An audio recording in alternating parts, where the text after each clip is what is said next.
À propos d'une infinité de mouvements, il y a un mathématicien grec de l'Antiquité qui s'appelle Zénon d'Élée. Zénon dit le mouvement est impossible. C'est-à-dire, si j'essaye de faire un mouvement, par exemple simplement marcher de 2 pas comme ça, il dit que ce n'est pas possible de faire ça.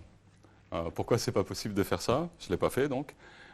Pourquoi c'est pas possible de faire ça? Parce que ce qu'il dit, c'est que avant de faire les 2 pas, il faut que je fasse d'abord un pas.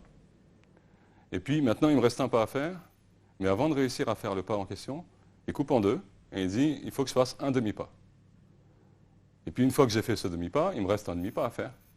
À ce moment-là, il dit il faut encore faire la moitié de ce demi-pas, c'est-à-dire un quart de pas.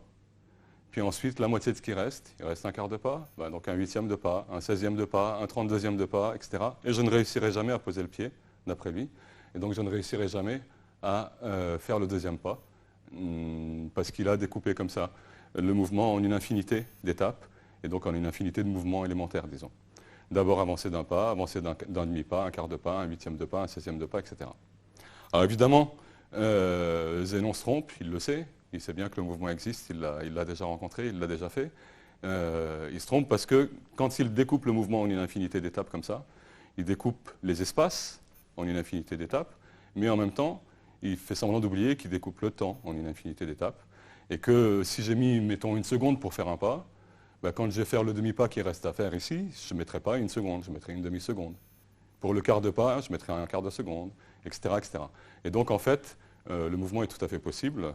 La preuve, j'avance un pas en une seconde, et puis finalement l'autre pas en une seconde, même si je fais une infinité d'étapes pour décrire ce mouvement, j'ai quand même réussi à le faire. Mais disons que ça se traduit par le fait que la somme 2, qui est le nombre de pas, c'est la somme de 1 plus un demi, un quart, un huitième, un 16e, un 32e, un 64e, etc. C'est-à-dire qu'on peut écrire le nombre 2 comme une infinité de calculs. 1 plus un demi, plus un quart, plus un huitième, plus un 16e, plus un 32e, etc.